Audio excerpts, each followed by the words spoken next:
చంద్రాయన గుట్టపై కొండ గుహల్లో శ్రీ శ్వేత మహాముని తపస్సు చేసుకునేవాడు. ఆ శ్వేత మహాముని తప ఫలితంగా శ్రీ చెన్నకేశవ స్వామి స్వయంభుగా ఈ గుట్టపైనున్న గుహలో వెలిశారు. ఒకరోజు ఔరంగజేబు ఈ దారి నుండి వెళ్తుండగా అతని గుర్రాలు ముందుకు కదలకుండా మారం చేశాయి. ఇలా 2 పర్యాలు జరిగింది. ఇలా ఎందుకు జరిగిందని అతడు వాకప్ చేస్తే గుట్టపైనున్న గుహలో దేవుడు ఉన్నాడని ఎవరో చెప్పారు. అంత మహాత్యం ఏముందో ఆ దేవుణ్ణి చూద్దామని కొండపైకి రాబోయాడు. కొండపైకి కొద్ది దూరం ఎక్కగానే గుహలో నుండి సూర్యకాంతి సమానమైన వెలుగు వచ్చింది. అది చూసిన ఔరంగజేబు నిజంగానే స్వామి మహిమను చూసి వెనుదిరిగి వెళ్ళిపోయాడు. ఆ తర్వాత చోళరాజులు ఆ ప్రాంతంలో 300 ఎకరాలు స్వామివారికి కేటాయించి ఆ గుట్టపై ఉన్న గుహనే దేవాలయంగా నిర్మించారు. దీని కింద ఉపదేవాలయాలు నిర్మించడం జరిగింది. తర్వాత కొన్ని వందల సంవత్సరాలుగా ఈ దేవాలయంలో ఏదో ఒక ప్రత్యామ్నాయం పొంది అంగరంగ వైభవంగా పూజలు నిర్వహిస్తూ నిత్యాన్నదానాలతో ఒక వెలుగు వెలిగిన దేవాలయం. ఇంతటి ప్రాచుర్యం కలిగిన దేవాలయంలో 19/2/2025 నుండి 23/2/2025 వరకు బ్రహ్మోత్సవాలు జరుగుతాయని, చాంద్రాయనగుట్ట పోలీస్ స్టేషన్ నుండి ప్రతి సంవత్సరం సర్కిల్ ఇన్స్పెక్టర్ వారు పట్టు వస్త్రాలు సమర్పిస్తారని, ఈ కొన్ని సంవత్సరాల నుంచి వస్తున్న ఆనవాయితీ అని ఆలయ కమిటీ చైర్మన్ ఈ మహేష్ గౌడ్ తెలిపారు. ఈ కార్యక్రమంలో పాలక మండలి సభ్యులు B Vandana Mudiraj, contested MLA Venkatesh Mudiraj, R Vijayalakshmi, A Sridhar, K Kailash, దేవాలయ అర్చకులు కంజర్ల ప్రతాపాచార్యులు, ఇతర పాలక మండలి సభ్యులు పాల్గొన్నారు.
శ్రీ చెన్నకేశవ పరబ్రహ్మణే నమః.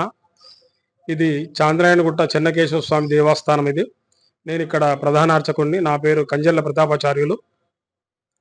గత 12 సంవత్సరాలుగా నేను ఇక్కడ అర్చకునిగా విధులు నిర్వహిస్తున్నాను. అయితే ఇక్కడ విశేషం ఏంటంటే, స్వామి స్వయంగా వెలిసిన చెన్నకేశవుడు. ఏదైతే మనకు కనిపిస్తుందో ముఖము, ఆయన స్వయంగా వెలిసిండు అన్నట్టు. కేవలం ముఖం మాత్రమే వెలిసిండు. అయితే మనకు ఆరాధన చేసుకోవడానికి సంపూర్ణమైన విగ్రహం ఉండాలని కింద ప్రతిష్ఠ చేసుకున్న విగ్రహము చెన్నకేశవ స్వామి విగ్రహం. ఆ కాలంలో ఇక్కడ శ్వేతమహాముని తపస్సు చేసుకున్నాడు. మీకు ఎదురుగా కనిపించే రాతి స్తంభం కనిపిస్తుంది కదా, ఆ స్తంభం పక్కన గుహ ఉంటుంది. ఆ గుహ లోపల శ్వేతమహాముని తపస్సు చేసుకున్నాడు. ఆయన తప ఫలితంగానే స్వామి స్వయంభుగా అవతరించాడు.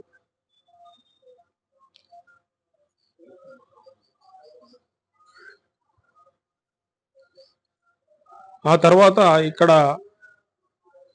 చోళరాజులు ఈ దేవాలయాన్ని నిర్మించడం జరిగింది. ఇదంతా కూడా మన ఆర్కియాలజీ డిపార్ట్మెంట్ వాళ్ళు హ్యాండ్ ఓవర్ చేసుకున్నారు. వాళ్ళు నిర్ధారించింది ఏంటంటే, ఇదంతా కన్స్ట్రక్షన్ కూడా చోళరాజులు నిర్మించిన కన్స్ట్రక్షన్ అని చెప్పి వాళ్ళు నిర్ధారించారు. ఆ కాలంలో ఈ ప్రాంతం గుండా టిప్పు సుల్తాన్ ఔరంగజేబు వెళ్తుండేవాడు. ఔరంగజేబు ఒకసారి 2 సార్లు ఇక్కడ గుర్రాలు ఆగిపోయినాయి. ఎందుకు ఈ విధంగా జరుగుతుందని చెప్పేసి వాకప్ చేస్తే, ఇక్కడ స్వామి స్వయంభుగా అవతరించిండు, దేవుడు ఉన్నాడని చెప్పేసి ప్రజలు చెప్పారు. సరే, ఆ దేవుడిది ఎంత మహిమ ఉన్నదో చూద్దామని ఒకసారి ఆయన ఈ దేవాలయాన్ని ముందుకు రాబోయాడు. అక్కడ ఈ దేవాలయం నుంచి దివ్యమైన వెలుతురు వస్తుండడం చూసి అతను వెందిరిగిపోయాడు. అంతటి మహిమాన్వితమైన దేవుడు చెన్నకేశవుడు. అసలు చెన్నకేశవుడు అంటే ఎవరు అంటే విష్ణుమూర్తి. ఎవరైతే వాళ్ళ భక్తులకు ఆపద కలుగుతుందో ఆగమేఘాల మీద ఇచ్చి రక్షించేవాడే చెన్నకేశవుడు. ఆ వచ్చే తమలో వెంట్రుకలు ముడి వేసుకోడు, జుట్టు సరి చేసుకోడు, శంఖచక్రాలు సరి చూసుకోడు, ఎట్లా ఉన్నాడో అట్లనే వస్తాడు. కాబట్టి ఆ వెంట్రుకలు చూసి చెన్నకేశవుడు చెన్నకేశవుడు అంటే చెన్న అంటే సుందరమైన, కేశాలు అంటే వెంట్రుకలు గలవాడు, సుందరమైన వెంట్రుకలు గాడు చెన్నకేశవుడు, సుందరమైనటువంటి వెంట్రుకలు గలవాడు చెన్నకేశవుడు. అందుకని చెన్నకేశవుడు అని పిలుచుకుంటాడు. ఇది ఒక చరిత్ర ఉంది. ఇంకోటి ఏంటంటే కేశి అనే రాక్షసుని విష్ణుమూర్తి సంహరించాడు కాబట్టి కేశవుడు అని కూడా పిలుచుకుంటారు. మనకి ఏదైతే కేశవనామాలు ఉన్నాయో అందులో ప్రధానంగా మొట్టమొదటి వచ్చేది కేశవాయ స్వాహ అని చెప్పి మనం ఆ విధంగా మంత్రం చెప్పుకుంటాము. అయితే ఆ కాలం నుంచి కూడా స్వామివారిని అందరూ చెన్నరాయుడు అని పిలుచుకునేవారు. ఆ చెన్నరాయుడు నివసించిన గుట్ట కాబట్టి ఇది చెన్నరాయని గుట్ట అని పిలుచుకునేవారు. కాలక్రమేణా ఇది చాంద్రాయణ గుట్టగా పేరు అవతరించింది. ఈ స్థలం కూడా, ఈ ప్రాంతం అంతా కూడా ఈ స్వామి పేరు మీదనే వెలిసింది. ఒకప్పుడు నిజాం ప్రభు ఇక్కడ బ్రహ్మోత్సవాలు జరిగితే స్వామివారికి పట్టు వస్త్రాలు, ముత్యాల తలంబ్రాలు తెచ్చేవాడు. అయితే ఆ రోజు ఏ రోజైతే కళ్యాణం జరుగుతుందో ఇక్కడ, ఆ రోజు హైదరాబాద్కు ఒక రోజు హాలిడే కూడా ప్రకటించేవాడు. అంతటి విశేషమైన దేవాలయం ఇది. కాలక్రమేణా స్వామి బ్రహ్మోత్సవాలలో భాగంగా ఈ సంవత్సరం 19వ తారీఖు నుండి 23వ తారీఖు వరకు బ్రహ్మోత్సవ కార్యక్రమాలు జరుగుతాయి.